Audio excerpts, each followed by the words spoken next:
नमस्कार, आप देख रहे हैं बिस्तक। मैं रजत देवगन। आरबीआई क्रेडिट पॉलिसी से ठीक एक दिन पहले भी बाजार पे आई मुनाफा वसूली और बहुत ही इंपॉर्टेंट लेवल्स आज के सत्र में फिर से टेस्ट हो गए। लेकिन अब कल सबसे बड़ा इवेंट जो पैन आउट होना है वो है आरबीआई क्रेडिट पॉलिसी और सबसे बड़ी कवरेज आप बिस्तक पे देख पाएंगे। आज बाजार हो गए हल्के। दरअसल अंतर्राष्ट्रीय संकेत ही आज कमजोर थे। पिछले सत्र में अमेरिकन मार्केट्स 2% का डेंट लगा के गए थे। नैस्डैक में 2% की गिरावट देखने को मिली थी। एशियाई बाजारों का सेटअप कुछ उतना बढ़िया था नहीं, ज्यादातर मार्केट्स लाल थे और एसडेक्स बता रहा था कि आज नीचे खुलेंगे 90 से 100 पॉइंट्स और बिल्कुल वही हुआ। 101 अंकों के गैप डाउन के साथ खुल गया निफ्टी 18,600 के लेवल पे। लेकिन उसके बाद एक सीमित दायरे में हुआ ट्रेड और उसमें भी उठापटक जबरदस्त देखने को मिल रही थी। आज के दिन का लो है 18,577, आज के दिन का हाई है 18,654, क्लोजिंग हुई है 18,646 की। निचले से कह सकते हो थोड़ा संभल कर बंद हो गए, लेकिन डायरेक्शनल लेस मार्केट थी और बड़े इवेंट से पहले ऐसे ही होता है। 54 अंकों के आसपास की गिरावट क्लोज टू क्लोज बेसिस पे निफ्टी पे दिखाई देगी, लेकिन पिछले कुछ दिनों में एक अच्छी खासी प्रॉफिट बुकिंग इंडियन मार्केट्स में आ चुकी है। निफ्टी बैंक 185 अंक हल्का हो गया आज और सेंसेक्स 208 अंकों की गिरावट के साथ हुआ है बंद। एडवांस डिक्लाइंस के फेवर में थे। 30 शेयर्स लाल निशान में बंद हुए निफ्टी के, 19 शेयर्स हरियाली दिखा के गए हैं और एक बिना बदलाव के बंद हुआ है। लेकिन जो चढ़े उसमें था अदानी एंटरप्राइजेस, 2.5% तक का मूव दिला गया। इसके अलावा एचयूएल और नेस्ले, आज एफएमसीजी चुनिंदा एफएमसीजी कंपनियों में हुई है खरीदारी। 1% से 1.5% के आसपास उछले हैं दोनों stocks.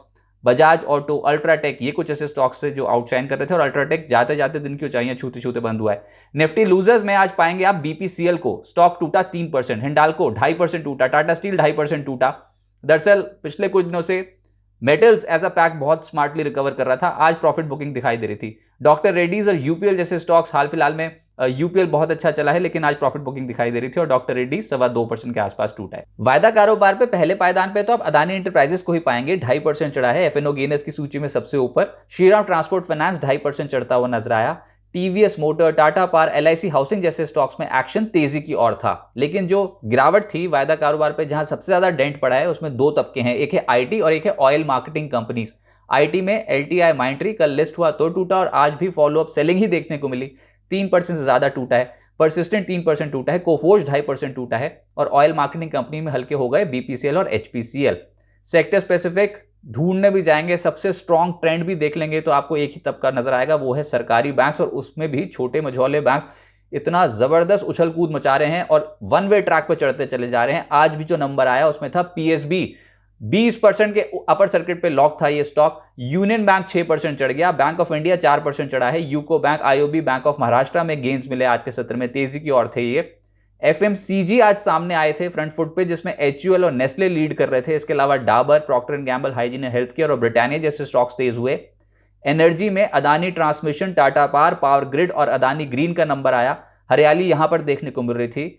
Oil and gas space में ऑयल मार्केटिंग कंपनियां टूटी हैं लेकिन कुछ स्टॉक चले भी हैं, जिसमें अदानी टोटल गैस 3.25% चढ़ा है। जीएसपीएल स्टॉक में एक्शन था। आईजीएल और पेट्रोनेट जैसे स्टॉक्स में तेजी की और आज ट्रेंड था। आईटी स्टॉक्स इस हफ्ते कंप्लीटली अंडर परफॉर्म कर गए हैं और आज जो नेगेटिव बायस आया उसमें था एलटीआई माइंट्री, परसिस्टेंट सबसे ज्यादा टूटे, कोफोर्ज, एम्फोसिस जैसे स्टॉक्स भी लगभग 2%, 2.5% टूटे हैं। और जो बाजार पे निफ्टी पे सबसे ज्यादा आज नेगेटिव बायस के साथ असर डाल रहे थे वो थे इन्फोसिस और टीसीएस। आईटी में 1.25%, 1.5% कमजोर हुए और इन्होंने आज वेटेज नेगेटिव डाली है निफ्टी पे। एक बैंक में भी आईसीआईसीआई बैंक ऊपर रुपए मुनाफा वसूली हुई है और उसने भी आज निफ्टी पे दबाव डाला है। मेटल्स पिछले कुछ दिनों में बहुत एक्टिविटी देख ली तेजी की ओर, लेकिन आज प्रॉफिट बुकिंग क्लियर कट नजर आ रही थी। दरअसल हुआ यह कि ग्लोबली भी अगर आप देखो तो बेस मेटल्स में कल के सत्र में मुनाफा वसूली ही थी। आज हिंडाल्को, वेल्सपन कॉर्प, टाटा स्टील 2.5% टूटे हैं। इनफैक्ट नेशनल एल्यूमिनियम एक और स्टॉक जो 2.5% टूटा है। स्टील अथॉरिटी, एपीएल, अपोलो जैसे स्टॉक्स भी हल्के होते हुए नजर आए। फार्मा भी नहीं चल रहे हैं अभी, उसमें Glenmark, doctor Reddy's, Biocon, granules और जायडस लाइव, आज पिटाई इनकी भी हुई है, 1.25%, 2.5% कमजोर हुए हैं। इस इनडिसीजन वाली मार्केट में फिर से बात वही कि छोटे मझौले शेयर जो हैं वो उछल कूद ज्यादा मचा रहे हैं और तेजी की। और कुछ जो स्टॉक्स आज निकल के आए उसमें था पूर्वांकरा, ये स्टॉक 11.25% चढ़ गया आज। इसके अलावा जेएसएल 10% चढ़ा है। IDBI bank 8% उछला। सुबह से एक स्टॉक एक्टिविटी तेज कर रहा था, वो था PNC infra, 6.5% close to close बढ़कर बंद हुआ है। यूनियन बैंक तो तेज है ही। स्पाइस जेट 6% उछला है। West life 6%, Equitas bank, J and K bank, ये कुछ ऐसे स्टॉक्स हैं तेज। हम इंफ्रास्ट्रक्चर कंपनियों में भी तेजी देख रहे हैं। एलगी इक्विपमेंट 5% चढ़ा है आज के सत्र में। मिड कैप लूजर्स में भी आज सूची लंबी है, लेकिन जो चुनिंदा स्टॉक्स हैं उसमें ईज माई ट्रिप, हाल फिलहाल का बहुत फैंसी नेम, एकदम से तेजी पकड़े हुए था पोस्ट ब्लेट, लेकिन आज मुनाफा वसूली हुई है तो 8.5% टूटा है। लेमन ट्री 4% टूटा है। पॉलिसी बाजार, वरुण बेवरेजेस और सुमिटोमो केमिकल जैसे स्टॉक्स आज नेगेटिव थे, 3.5% से 4% टूटे हैं ये स्टॉक। कुछ स्टॉक्स 52 हफ्ते की ऊंचाइयां छू रहे हैं। बाजार अभी एक रेंज में है, ऊपरी स्तरों पर प्रॉफिट बुकिंग दिखा रहा है, लेकिन कुछ स्टॉक स्पेसिफिक हलचल डेफिनेटली है। बैंक ऑफ बड़ौदा 1 साल की ऊंचाई पे है, बैंक ऑफ इंडिया 1 साल की ऊंचाई पे है, Britannia, IDBI bank, Indian bank, ये तमाम स्टॉक्स 52 हफ्ते की ऊंचाई पे नजर आएंगे आपको। RCF, union bank, PNB, L&T finance और वेस्ट लाइफ, तमाम स्टॉक्स 52 हफ्ते की ऊंचाई पर हैं। अब आगे क्या होगा?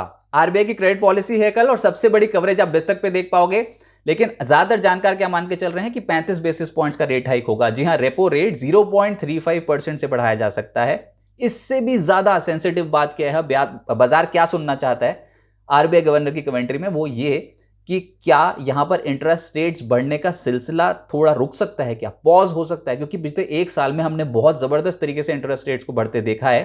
क्या इन लेवल्स पे आके इंटरेस्ट रेट्स के पीक आउट होने की कुछ संभावना है कि नहीं, इन्फ्लेशन के पीक आउट होने की संभावना है कि नहीं? ये कुछ ऐसे पॉइंट्स हैं जो इस बार आरबीआई की कमेंट्री में बहुत इंपॉर्टेंट रहेंगे। हालांकि कोई इशारा इतना आसानी से देते नहीं है आरबीआई गवर्नर, लेकिन फिर भी बाजार कुछ ना कुछ भांपने की जरूर कोशिश करेगा। इस समय तो बुल्स और बियर्स के बीच में तगड़ी टक्कर है।